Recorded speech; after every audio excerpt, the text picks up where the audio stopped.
right. Hey Ed, how are you? I'm doing very good, thank you. How are you doing? I'm Yeah. as I stated to you, if I'm speaking with Ed Wynne of the Ozric Tentacles, my life is maxing out. Yeah. Except, except I will say that the one thing that could be better is if I were not speaking with you but watching you on stage. Yeah. Well, that'll be coming back, I think, soon, before too long. Hopefully. You know. I certainly hope so because you have provided me with absolutely many of the most exciting moments I've ever had seeing Yeah, cool. you, the band. Nothing is more immersive than seeing Edwin and the Ozric Tentacles playing live. This is British world space rock at its absolute finest. If you're lucky Oh, enough to be there, if you've been there, Ed, I can't even imagine what it was like from your perspective being on stage supporting all your incredible albums uh, from the 1980s on.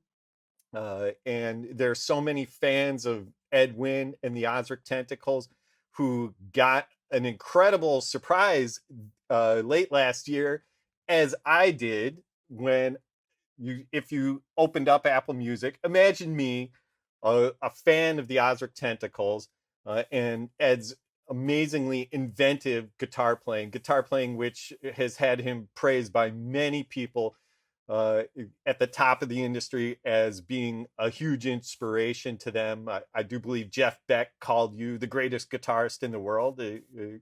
Is that right, Ed? well, I hadn't heard that actually, but that's an incredible thing to hear. Yes, I'm yes. not quite sure I'd agree with him because when you get to a certain level of guitarists, there are, well, I mean, a load of them who are all the best in the world in their own particular field because everyone has a different flavour, in a way. Yes, yeah.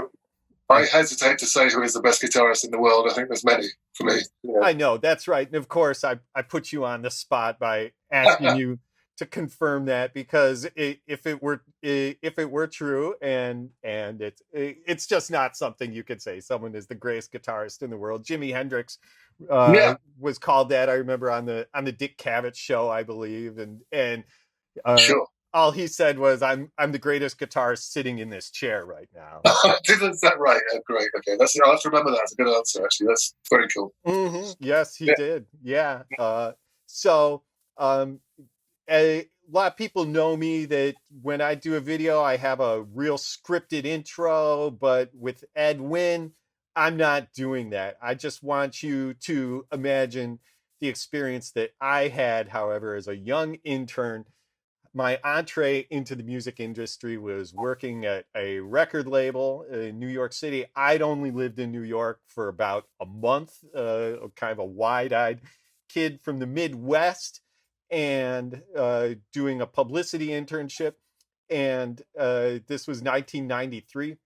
And my boss, a fantastic publicist named Steve Karras, shout out to you, Steve, told me we're going to be doing a press day next week for a new band on the label called the Ozric Tentacles. I was like, okay, sounds good to me. I wish I could transport the moment for when you and the band walked in, Ed, and into the office, and it was truly as if the offices at 594 Broadway had been invaded by a friendly force of aliens. Yeah, I do remember this. It was fun. I remember walking in there thinking, well, I hope this is okay. it, it was more than okay. It was a day I'll never forget. Shuttling you, Joey Hinton, Zia Gilani, Merv Pepler, so many members of your brilliant lighting entourage around for interviews. And then but not really knowing what was going to be unleashed upon me when I saw you guys play live. Yeah. It was funny because I met you. I was like, these are super nice guys, and they're really interesting. But I had no idea what you were capable of. Uh, and for people who are not yet familiar with the Ozric Tentacles, you might want to check out the album that got me started with you, which is 1993's Jurassic Shift, which is a masterpiece of virtuoso musicianship, psychedelic song arrangement, in my opinion. But there are many fantastic Ozric albums before that, after that, and again, coming full circle to the impetus for us finally getting to do an interview, Ed, is that I had the amazing experience of opening up Apple Music about a month ago, and just looking for one of your older albums because I was looking for some inspiration while I was doing some writing, and had Mhm. the incredible experience of seeing that there was a brand new 2020 Ozric Tentacles album, Space for the Earth. Soon after that, I saw that you had released your own solo album, your very first solo album, Yeah. Shimmer Into Nature. Uh, and that was a fabulous double dose of hearing your playing. To anyone, there really aren't great words to describe it, but that's what I'm paid to do, right? Yeah. Try and describe sound. It's Edwin's, impossible. It's yeah, impossible. You know, I mean, you describe a bit of music to somebody in complete detail, and it'll sound completely different to what they expected, probably. You know, it's true. oh, It's I mean, you true. can say certain things. You can say the speed or the style or the pressure or the whatever, you know, but to actually get the actual flavor of a tune, you can't really describe unless you hear it. Really. It's very hard to do. I'll leave it at for now. It's saying that Edwin's playing is incredibly inventive, incredibly dexterous, extremely musical. But in all that, what is amazing about it is it never overtakes the rest of the song.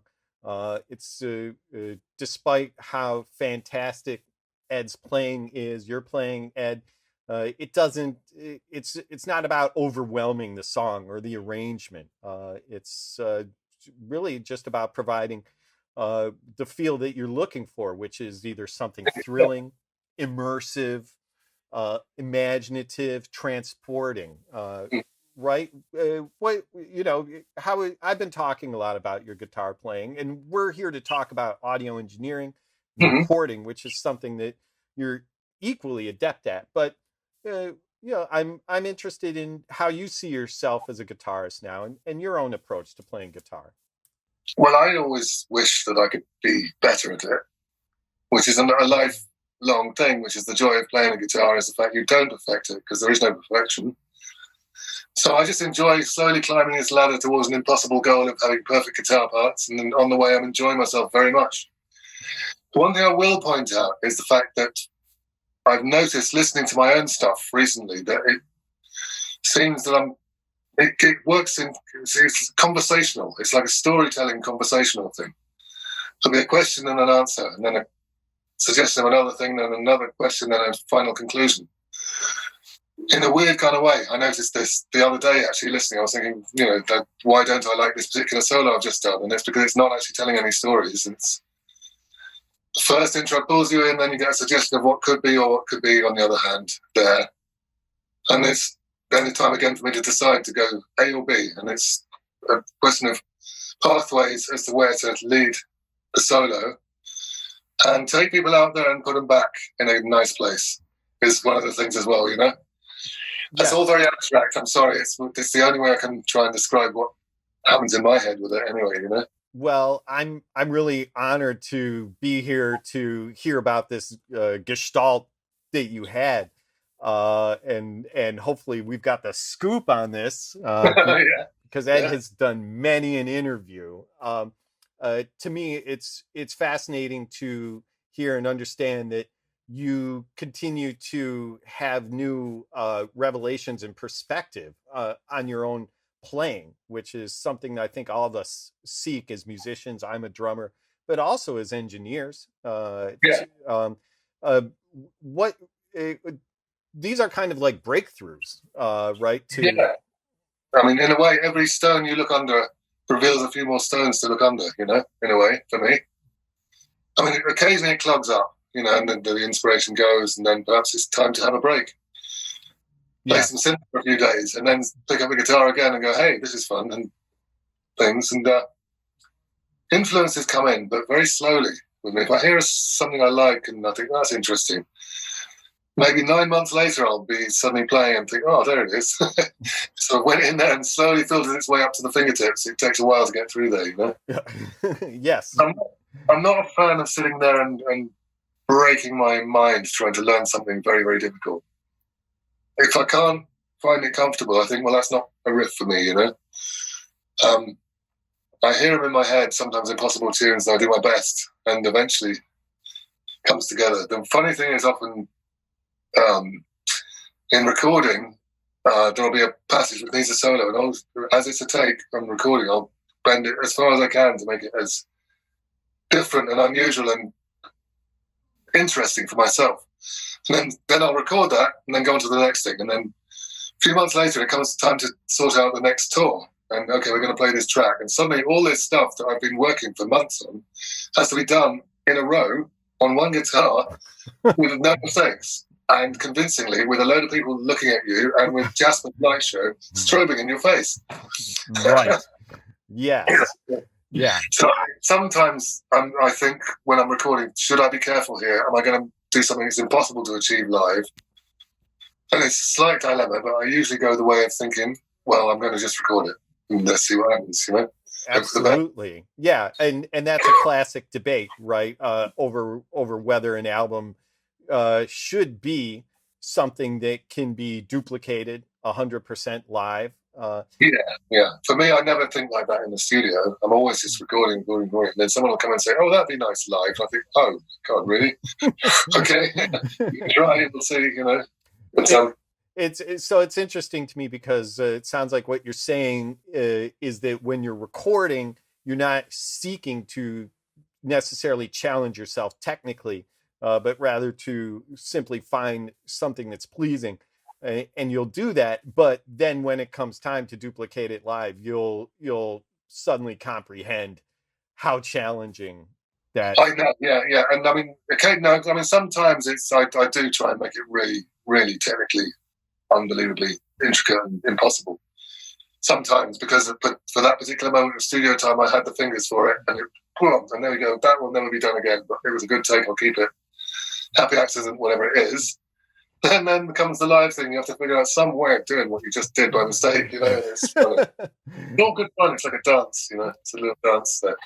Yes, absolutely. Yeah, it is those happy accidents that we all look for, and it is amazing in the studio how many times those things happen. And yeah, I've got used to using those. If I'm moving a block, a little dot on Cubase, I drop it in the wrong place rather than go, oh, just put it in the right place. I'll hear it one time, just because that might have been some outside influence going, try a note there, you know. Yes. And 9 times out of 10, it's absolutely amazing because I'll think, well, I wouldn't have thought of that, but that actually could open that door. Then we go down there and see where that goes, you know? Yes. Yeah, absolutely.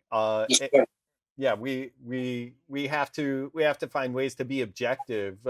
Definitely many of the things that I produced in electronic music happened like that.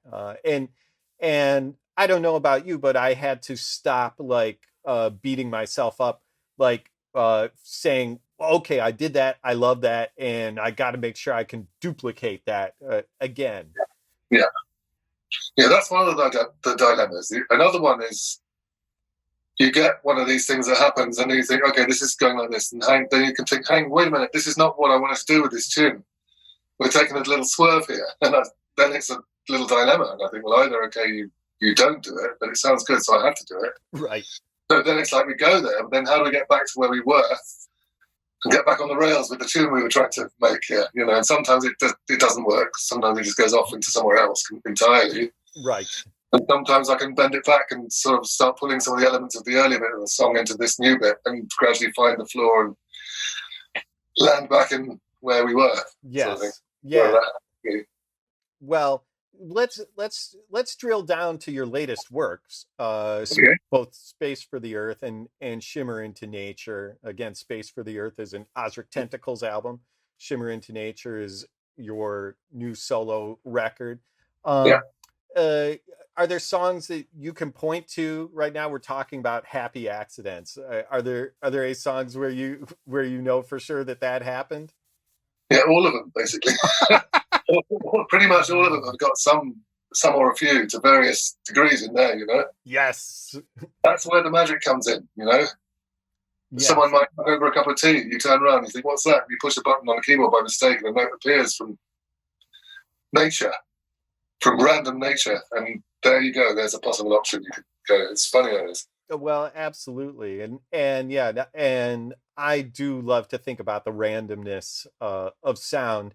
One of my favorite things to do when I'm in a bar, or when I was in a bar, and hopefully after the pandemic, we're going to be able to do that again. One of my favorite things actually is to simply close my eyes and listen to the sounds that are going on around me, the conversations, and hear those rhythms that form, and I believe that those are the rhythms of the universe. They are. Basically, it is the universal stuff. It's the hum of the creation. It's the buzz of what this planet sounds like. Yes. Yes. And so now, Ed, you've been recording since the 1980s, or recording official albums since then. How would you characterize your approach to recording in those early days, when we're talking about albums such as Pungent, Effulgent, for example? Pretty similar, really. You need a starting point, need a drum beat, need some bits on top, and then see what we got. Is the basic formula. Pungent Effulgent was interesting because it was our first vinyl, and our first time we were told, "Come to my studio." It was a 24-track studio, live in the country for a bit, make an album. And it was like, hey, okay, we'll go and do that. So this was all about learning how to work a studio, a big studio, as opposed to a sort of 8-track or 4-track studio which I had at home. Nice and luxurious because of having a drum booth and a proper situation, and nice stuff outside as well, Yes.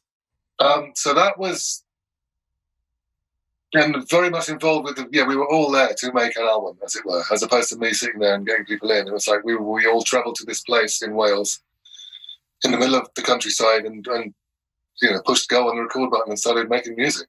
Yes. The basic philosophy is sort of the same, really. Though it normally starts with either a guitar riff or a sequencer or something, and then just see where it goes. I hear in my head, what needs to happen with a tune. I hear that'd be nice if it had that on top. That this needs to go on. That goes on. Now we need some of them and a few of these, and just pull it together till they're done. Really.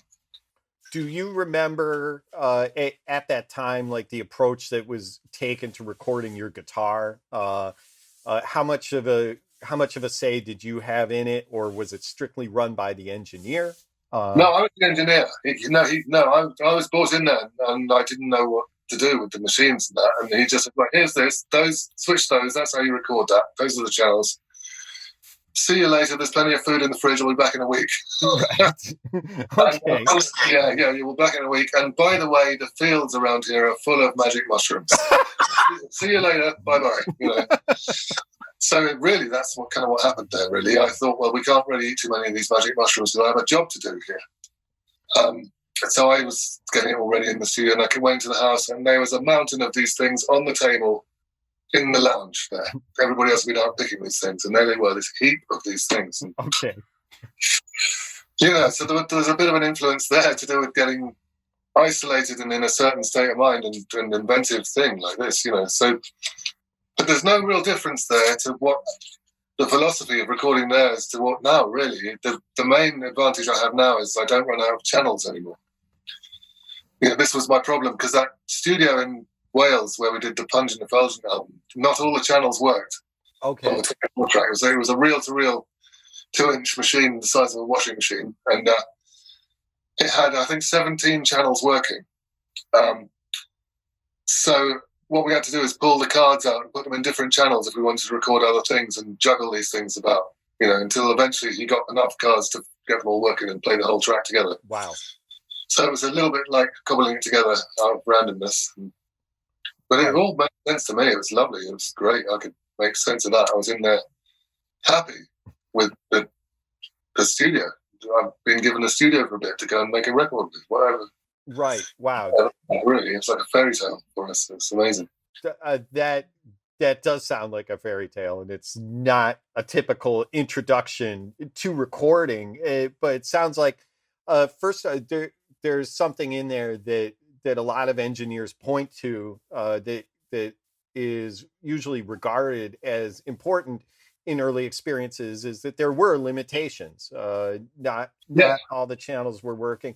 Looking back, how can you see that was helpful to you to Well, get what's started? funny, it reminds me of the actual stages I went through, because to start with, my first thing with the guitar was I needed to play guitar with something to play along to. So I recorded a few chords, strum away on a cassette player, and then play that back while playing along to it.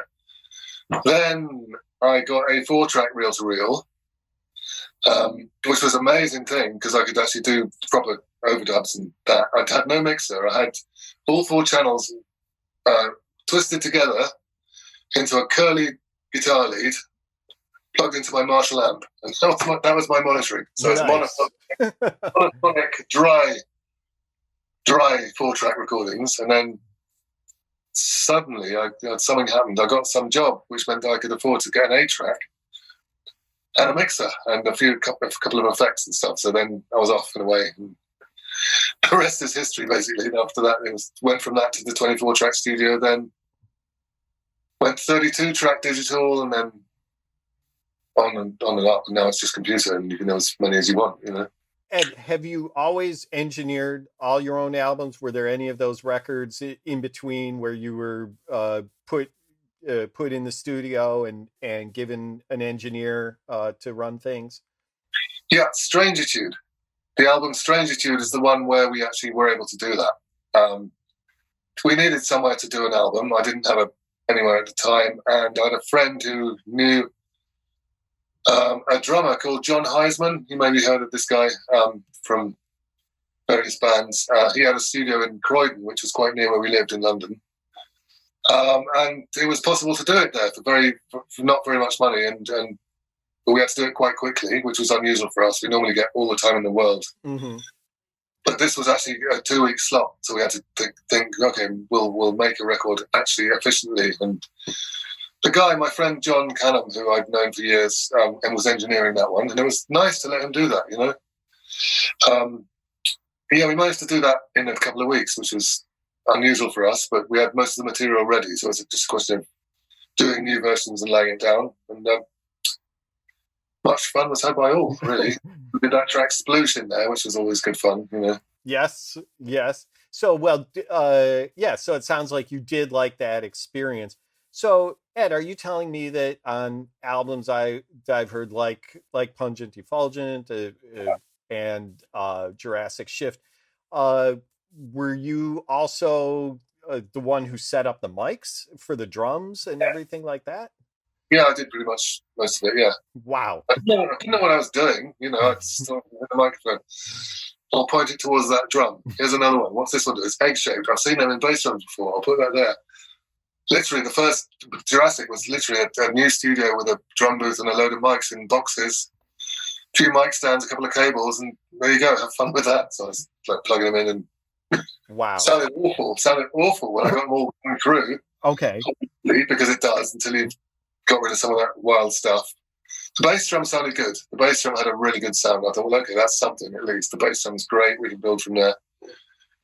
And you know, I found out what I was doing. I just didn't. No one ever showed me how to do it. I just waggle those controls till it sounds good. You know, I knew sort of scientifically what they did. Right. They push, they take it away. My theory was that if there's a horrible sound, push it until that sounds really horrible, and then do the opposite. So find the spike where the nasty sound is, and then push it down. That seemed to work, and I still do that to this day. Wow. Well, I'm trying to imagine what the audio engineers who went to school for 2, 4, 6 years are thinking when they just heard this. Because if you go and listen to these records, you would not necessarily think that was the philosophy behind them. They just sound like good, clean, really well balanced, super exciting records. Maybe. I mean, I had people. It was a studio full of people saying, this is a bit loud, tweak that, that's a bit toppy here and there, and I'm there, you know, dealing with that and what people suggest, which is a great help, you know, because yes, sometimes you can be sounding great, but then if you take 2 steps back from the speakers, suddenly you've got a load of sub bass filling the room, and sometimes I forget to check backwards look, you know. So the more people in there, the better, really. I'll tell you one funny story. It was a crazy night mixing a track called Ayurvedic, which is on Pundit Effulgent. That was a very difficult mix, and it involved about 12 people in the studio, all with a little bit to do, all with their couple of channels, you know, because there was no noise reduction in that studio. And so some of the quieter channels, like the hi-hat, when they're on, you know, they hiss a bit, you know. I see. They have someone on the mute button go 2, 3, 4, bang, and let it go just a microsecond before the hi-hat comes in, for example. Right. So we were all climbing about all over this desk, ready with our bits, and said, okay, push go. Okay, right, here we go. And everyone was like automatons doing their little bit. Pause that, pan that to there, push that, EQ that, mute that. It was good fun. It was really, really interesting. It's the only way we could possibly do it without digital mixing, you see, because it was an intricate bit of music and needed to flow and change and all that, you know. So the band and whoever was there were my sort of analog versions of digital mixing. Yes. Everyone who got recruited.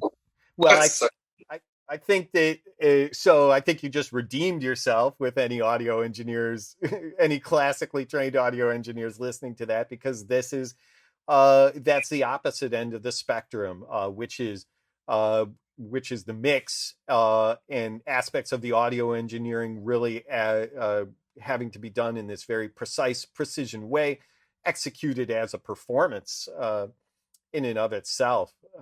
And yeah, it really was, literally. And there would be somebody, I think Zir was often had the role of having this bit of paper with a list of cues on it to tell people. He's always like, you know, hi-hat down over there. No, don't forget to bring in this one. Guitar coming up, 2 seconds, 3, 2, 1, go. You know, like this. It's almost like an umpire there, or a controller, or someone, conductor, if you will, you know, or something like that. Hilarious, really. Wow, terrific. And again, shout out to Zia Gilani, awesome bass player. And that's also to point out that of course that's another reason why these records sound so good, is the amazing musicians that you always choose to surround yourself with. Yeah, very blessed there. Very thankful for the people I bumped into along the way, really. Yes. Yeah. I've really had the honor of meeting several of them, and they're usually terrific people, along with their playing. So now, Ed, let's talk about your studio setup now, and how you recorded Space for the Earth and Shimmer Into Nature. We're there with you in your studio. It's in Fife, Scotland. That's right. Is that correct? So,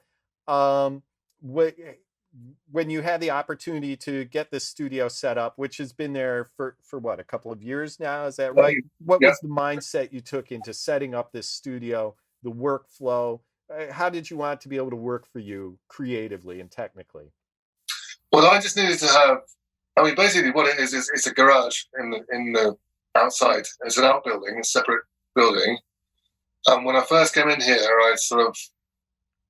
one of the reasons I bought the place was because of this room, you know, because it's quite civilized in here. It's not like a car garage. It's kind of for being in, existing in, you know. So I got in here and I thought, well, that's okay, that'll do. And I set it up roughly to see how it was.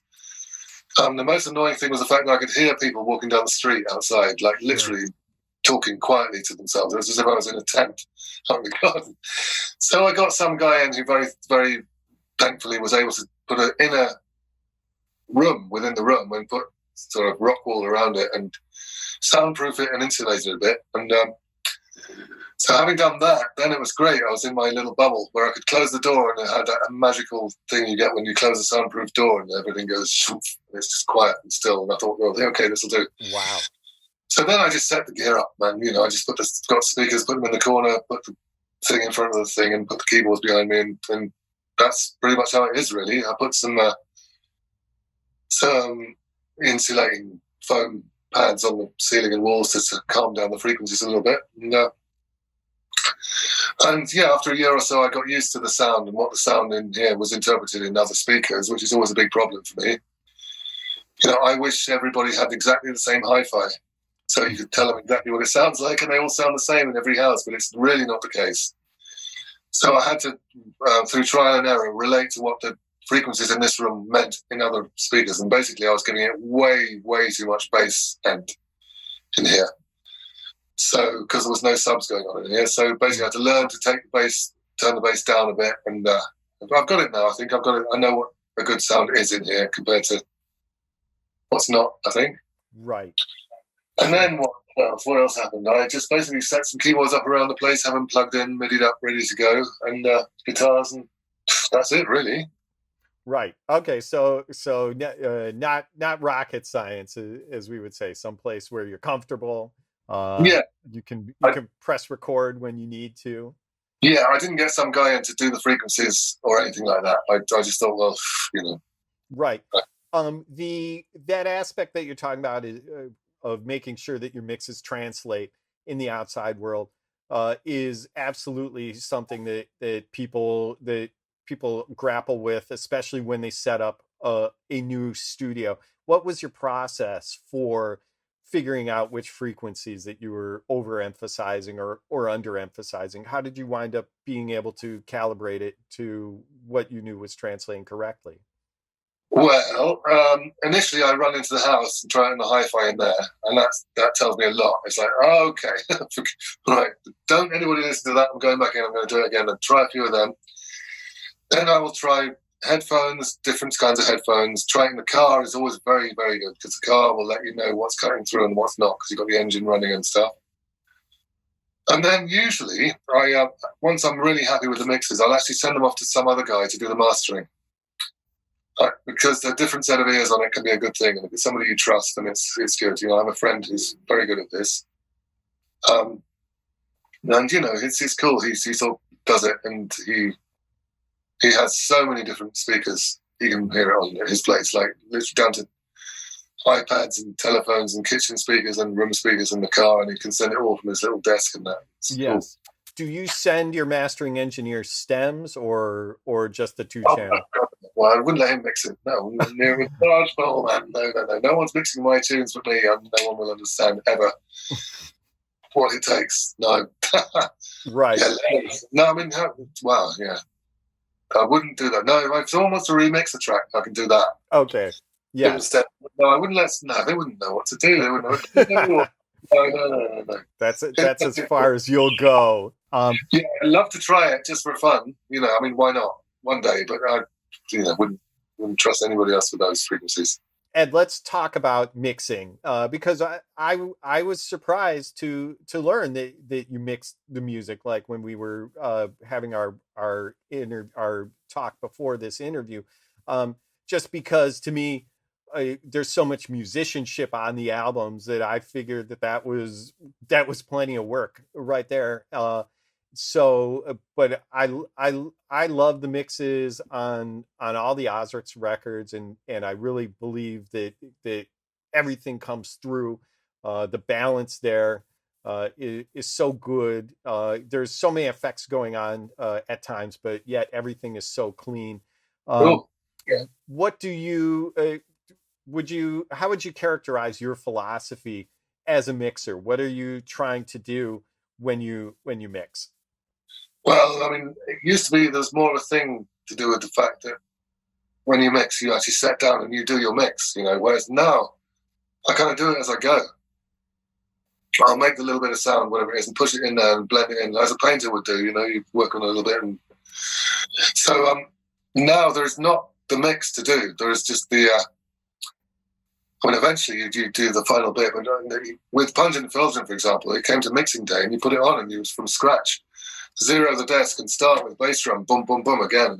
I don't like that. You have to climb back to where you were, and it's never the same kind of thing, which leaves room for error again, like we were saying. But my mixing philosophy on the sound of things, though, is ever since I heard an album by Steve Hillage called Green, this has been the thing which I thought of symmetry. Really, for me, it's as if there's a mirror down the middle of the spectrum, and if there's something there that needs to be symbolized there, left and right symmetry really is the thing. And if there's anything getting in the way of anything else, I will try and, by different methods every time, try and work around that. Often there's a thing which I've noticed, is a lot of channels will have a load of sub bass on them that you can't actually hear. So sometimes if I isolate a hi-hat channel, I'll suddenly see this great big bass wave in there, which you can't even hear, which has nothing to do with the hi-hat frequencies. So I'll kind of roll off a load of bass from them and try and make each sound be its own place where it's meant to be, rather than with all these random frequencies. So there's kind of, it makes more room for everything, I think, possibly, you know? Interesting about this concept of symmetry, which I haven't really heard other mixers tell me about. Can you just elaborate a little bit more what you mean? Sure. Yeah. No, I thought this was standard. Maybe it's something which not everybody does. I don't know. Okay, so for example, if you've got a guitar or a synth with delay on it, I'll either have it central with a delay ping pong bouncing left to right, or it will have to go on the left or the right and have the echo on the opposite side. So there's equal pressure from both sides. And then, so then normally people put a hi-hat slightly to one side because that's where it is in the drum kit. I often cheat and put it in the middle. But if I have it on the left side or the right-hand side, I normally have to have something on the right to compensate, like a shaker. And then we have our little pyramid of symmetry, and I'll have a pad surround the back, like a screen behind it, and got a lump of bass in the middle there, you know? Yeah, nice. Now, is your philosophy to try then to make full use of the sound field from full left to full right on every track, or do you try and have moderation, different paths depending on the song? I like it wide, really. I like it as wide as I can get it, really. The most immersive I can get it, really. And then I actually use mono as an effect, which is weird. Sometimes all this stuff, suddenly you've got a guitar in the middle, which is on its own with its echo on top of it. It kind of stands out in its way as well. Right. Is there a song on either Space for the Earth or Shimmer Into Nature that you can point to where people can hear that? No, not that I can think of. Sorry, I'd have to go through it and remind myself. All right. Well, actually, I'll advise everyone to just do it yourself. It's good. Recently, I've been playing with monophonic delay, actually. By tradition, I always do stereo, but recently I've been getting into this thing of getting a mono delay, then putting it through autopan, and then putting it through reverb and phaser, or extreme phaser, with quite a lot of repeats, delays on it, you know? Right. So then you send to that particular delay, and you've got this ball of plasmic phasey sound swirling left to right in the speakers. And it's a really nice effect, that is. Wow. So I've been doing that a lot recently, getting the old mono echo, labeling it space delay and having it as the one, if you want it to fly around the room, you send it to that one and off it goes. It's lovely. That's good. Ed, can you, and you're doing all of this in the box, right? With plugins or yeah. Okay. Which plugins are you using to achieve that effect? Nothing special. The ones you get: a mono delay, a phaser, and an autopan and reverb. Wow. And you're within Cubase, right? Yeah. Okay. That's what So recently I have actually bought a box, which is this box here. All right. Oh, okay. Yeah. Polyman. Yep. Yeah, and that does it for me. I now no longer have to set up all this stuff in a chain. You do this, click a couple of dials, and you're in outer space, literally. You can take your echoes and then splange them about and push its little phaser there and then push its little flanger, and suddenly you've got dimensions flying around the room. When I first bought this box, I thought, well, let's see what it does. I plugged the guitar in and started doing it, and I had to then put it down. I thought, whoa, the whole room started spinning. I had to put this down and think, that is a good pedal for me. I'm going to get into that in a bit. Have a quick cup of tea and then try that. And then I looked in the instruction book, and it actually said something about the fact that they were inspired by Frank Zappa and Alan Holdsworth. Okay. So, I mean, that was good. I didn't read that beforehand, but if I had, I would have definitely bought it. No, Nice. It was calling to you. It was, indeed, yeah. And so I'm basically a big fan of swirling psychedelic echoes flying around the place. It's one thing I try and achieve, if I can, a few times each album, is a bit of that. Yes. Yeah.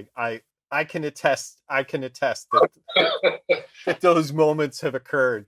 Yeah. So now, Ed, this brings us to a very important part of the conversation, which is how you record guitar now.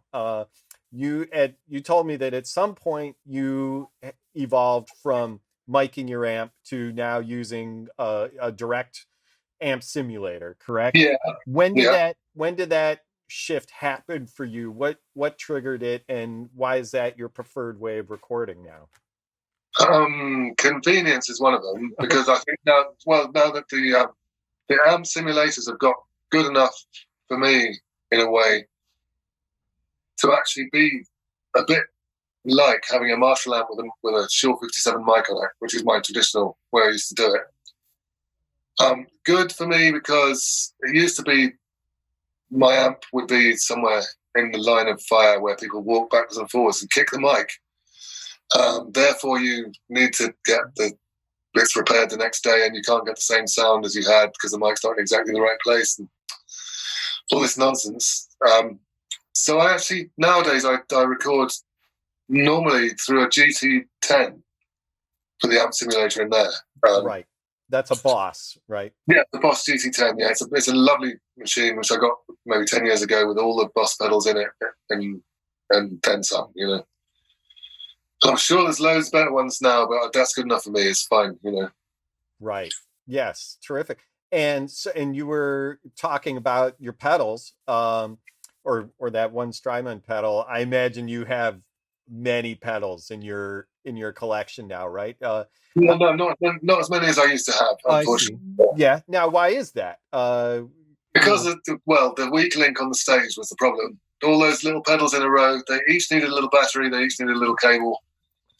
And if one of them goes wrong, then you look like a bit of a fool standing there with no sound coming out of your guitar. You know? Right. And it's, you know, it's just so much more convenient and better like this, really, for me. Got it. So that translated to how you do it in the studio too. Yeah, I mean, it won't be that I'll just use that. Very often I will do a trick, which is to mic up the strings as well as having them going direct through. Oh. Yeah, because then you get a little bit of a twang and a rattle in there if you want it. And often it's nice to send the reverb from that rather than from the body of the guitar sound. So you've got this little scratchy pick sound on a quiet electric guitar, just with a mic, with headphones on, obviously. Mm-hmm. And then send that to the reverb. You get this toppy crystalline little tss of reverb instead of with the cold guitar sound, which is quite nice, you know, sometimes if you're strumming quickly and you've got this little toppy little guitar strum going on above your head there. Right. That is a fantastic tip. And I would imagine that might be something you employ on some of your feels, Ed. I would say, like, I like to describe it as this gunslinger sound that you got that really evokes actually like the old American West for me. Like, right. This really, like, you can picture it sunset. Which one? You're talking about the more twangy sounds in that, yeah, rather than the heavy electric one. Yeah, I believe like Stripey Plants. I'd have to go back and look at my notes, but I think you have that feel. There, and you know, I would date that all the way back to Jurassic Shift. Also, that's a ding ding ding ding ding ding ding ding ding. Yeah. I'm not a good singer, but you know what I mean, right? I do know. Yeah. Yes. Is that a studio technique that you developed yourself, or did someone tip you off? I just noticed one day I was playing with it plugged in because it was recording, and it came back. I thought, that doesn't sound quite as nice as it did. And I thought, what's the difference? I thought, because I can hear the string pinging away in my ear. Yeah. And I thought, well, put a mic 3 inches away from my pick and record that as a separate channel alongside the other one. Wow. It was great fun, that was, then playing them back and feeding a little bit of that little clicky pick sound in there. It's really, really fun. Wow. I think we were talking earlier about breakthroughs, right? About mental breakthroughs, but that's like an engineering breakthrough that must have felt very exciting to you. Yeah. I mean, a few years later, I was listening to Frank Zappa, and I actually heard him doing the same thing, actually. He's got I don't even know which tune it is, but there's one where he's got very loud feedback going on the guitar, but you can hear the strings as well. These like little clicky sound. So I think you might have thought of that as well. That one, sure, it's fun. It was in the ether. Hey, that's the next Ozrics album. But what really comes down to is kind of this best of both worlds approach to recording electric guitar is doing it direct into an amp simulator, but still being able to bring in those cues that kind of you expect as a listener. Finally, on that tip, which mic do you use for that? So for recording, I did whatever's closest to me, really. I'm not the most microphone aficionado type person because I can't really tell the difference between them. I don't even know what it is. I'm useless on mics. If they look nice, I'll put it on there and see what it sounds like, you know? Sure. Yes. Yeah. I mean, Shure 57 is what I used to use because that's all I had at the time. Apart from these little PZM PZM mics, you know, these ones, these square. Yes. No, there was many years ago, someone told me about them and said there's a little corner shop down the hill which is selling them for £19 each, you know. So I bought a pair of those, and the sound on them is absolutely, completely crystalline clear. And so a lot of those early recordings, the actual sparkly guitar acoustic sounds on there, were down to the fact I used these cheap pressure zone microphones, you know, which I still have to this day, and they still work and still use them. So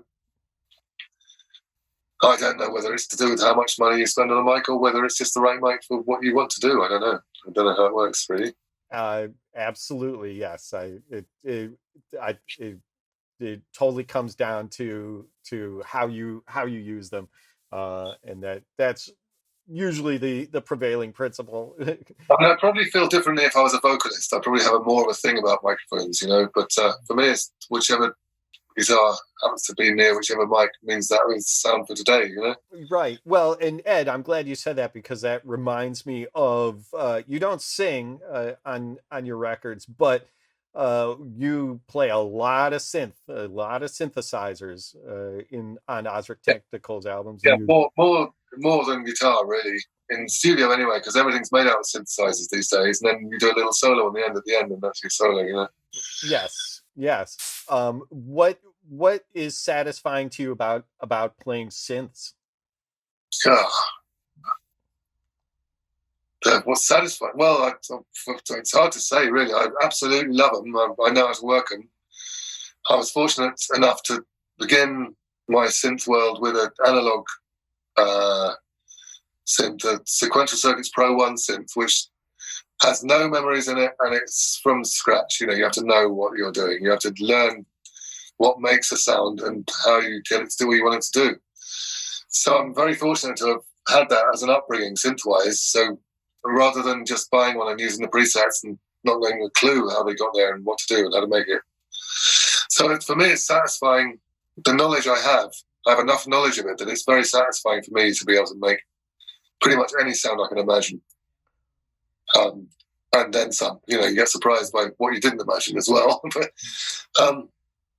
And also I started playing piano before guitar. So I have a little bit of a knack with the chordal keyboardy thing.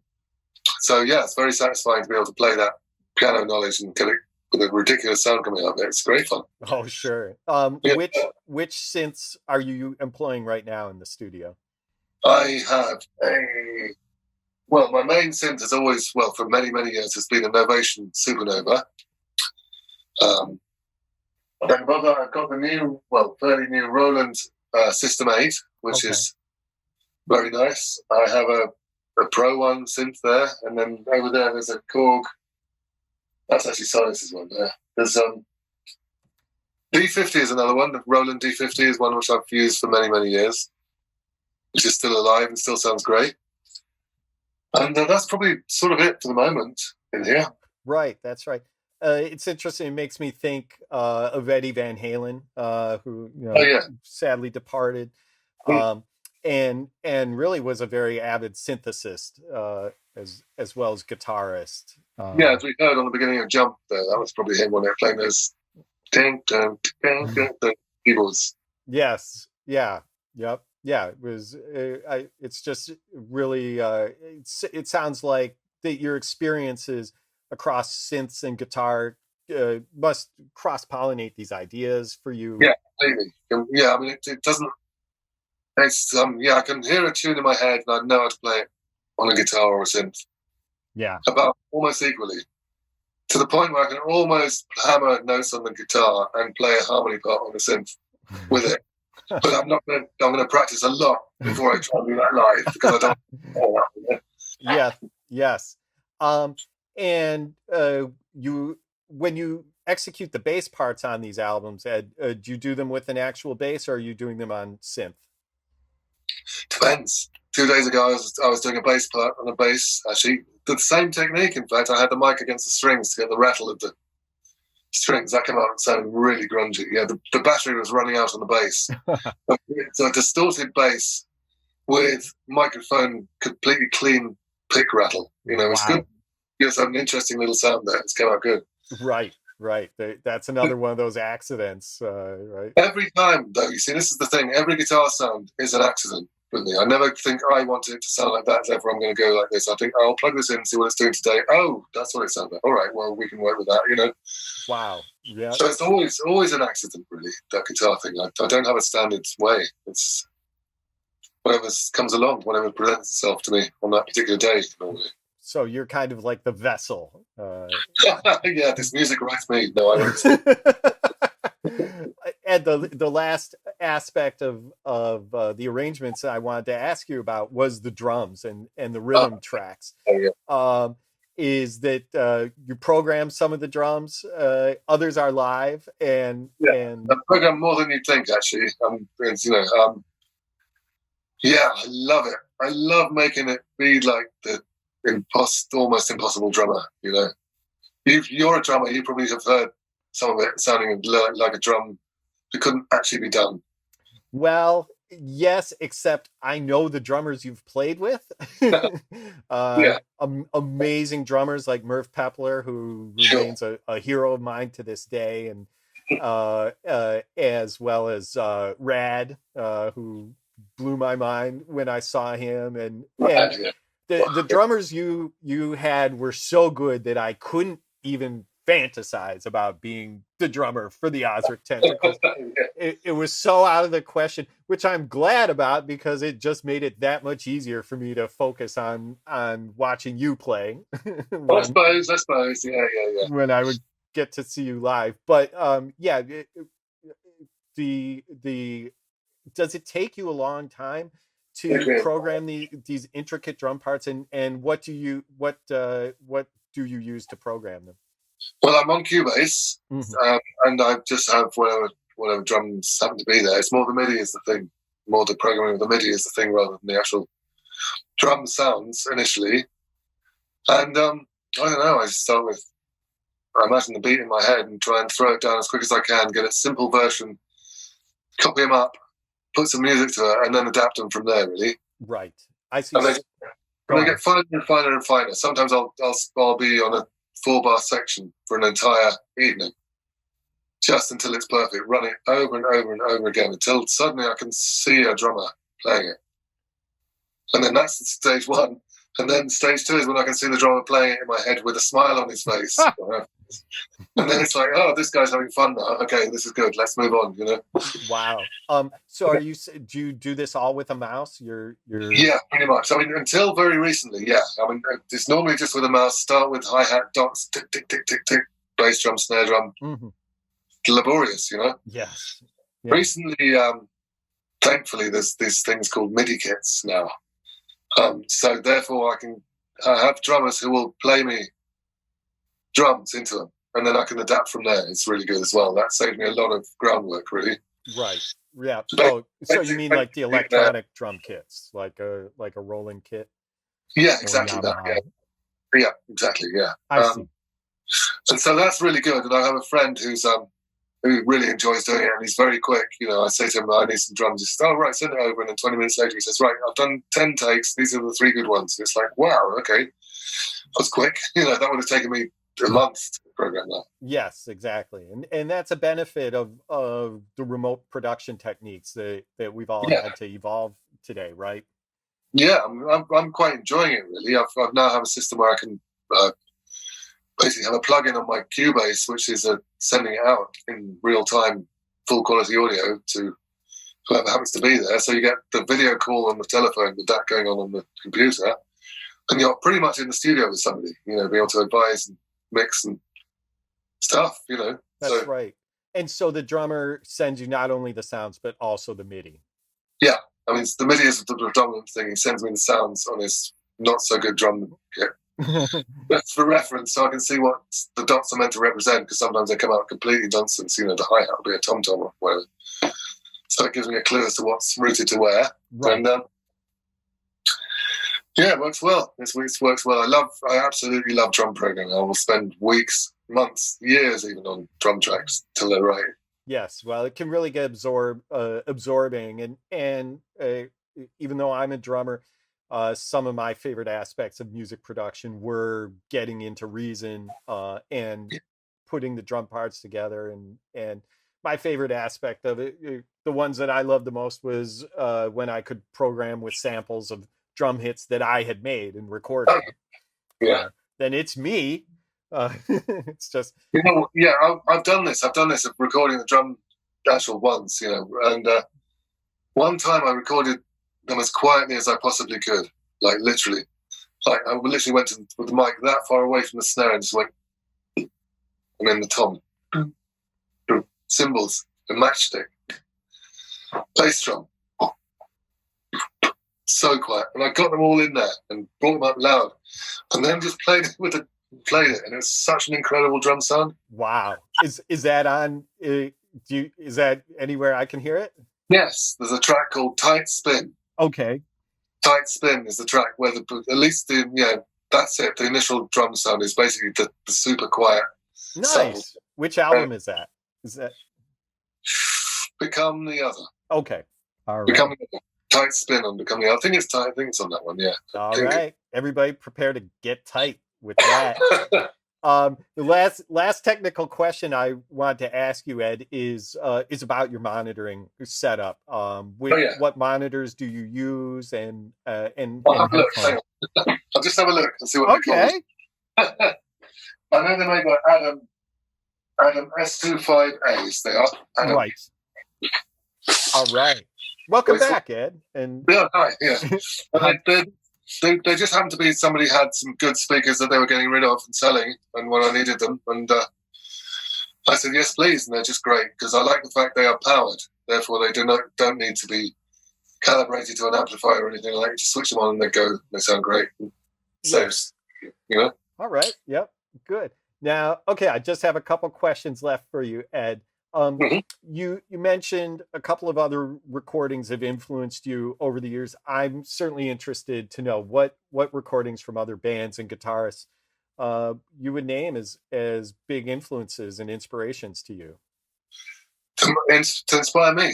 Well, wow. Okay, well, there's the obvious ones like Mr. Jimi Hendrix, obviously, because I don't need to say anything about him, really. He's just from somewhere else, and he was always out of tune but sounded great. And how do you do that? I don't know. What else? Oh, lots of them. I mean, I like them, a lot of them. I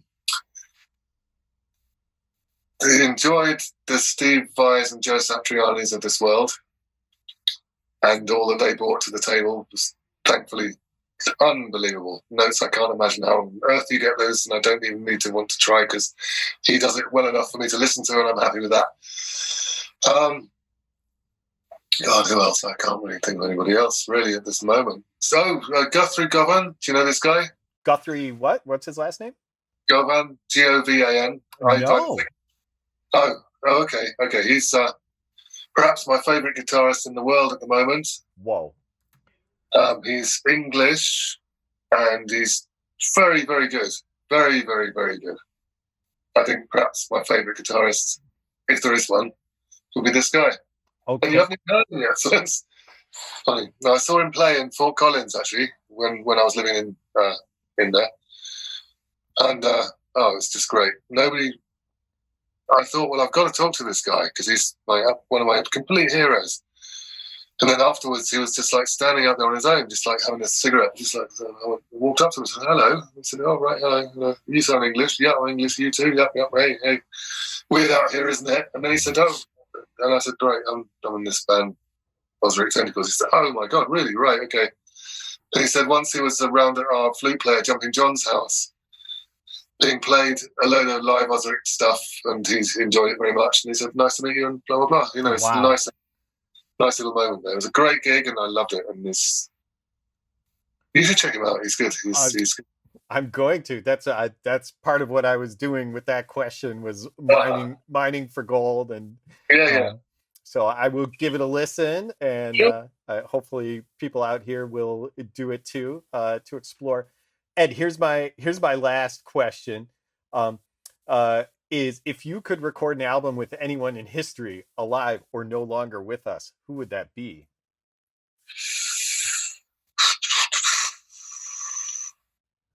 Well, there's a band I like very much who still exists called Kran, which is spelled Kraan, from Germany. And so, in my opinion, they've recorded some of the best music ever recorded. I'd love to do a track with them one day, really, for sure. I love their bass player. Would do nicely, thank you very much, Mr. Unique bass player called Helmut Hattler, is his name. And he uses a pick bass. He uses a pick, and he's just unbelievably good. They're all very good musicians. I realized when I'd heard one of their albums, this album called, another German word, Wiederhören. I noticed that on every track, I could listen to any of the channels on it, any of the instruments, and be completely entertained with how brilliant each single channel was. And that was early days after just leaving school, and that's kind of set my philosophy about as long as you make every channel stand up on its own, and like you can listen to it and be happy, listen just the bass or just the drums or just anything, then it's going to be good. And I thought, well, that's probably a good way to start. So they kind of showed me that in an interesting kind of way, really. It's cool. And I can't think of a better way to wrap up this conversation than with that, because that I just think that's so pure and simple and true, and really a great way to think about songwriting, arranging, recording, performing. Yeah, I mean, my thing is I don't have vocals in there, therefore it's not carried by the vocals, therefore it is about the actual performance and the intricacies of the music and how it relates to each other. And so it's a responsibility. I feel it's a responsibility to get it right and make it harmonize and ring true for the people who want to hear it, you know? Absolutely. And that's another topic that we could go off on in a whole nother direction about. Well, maybe next time. Huh? Well, we'll do it again. Ed, this has been really a highlight of my long journalism career to interview you. Well, it's been a pleasure. It's been an absolute pleasure, really, this one. It's been easier than some. And partly because we know each other and we know what we're talking about anyway. So that's all cool, man. It's been very nice. Thank you so much. Ed, yes, thank you. Yeah, it helps, right? You can't replace that. For sure, yeah. So, well, virtual hug. There we go. Yeah. Oh, Ed. Next time in NYC or in Scotland, I would love to get over there. So either way, just let me know. Just let me know when. Thank you. All right, and for everyone out there in the audience, we'd love to take you home with us. We'd love to take you home. So thank you for having us with you today. Please check out all of our other amazing shows on the SonicScoop channel. Give us a like, leave a comment. If you have a question for Ed, put that comment in there. We will get it to him and see if we can get it answered, right? We can. Happy to answer that. Yeah, I'll be happy for that. Sure. We have the technology. Everyone, thank you. Have a great day. See you next time on SonicScoop. Look forward to that.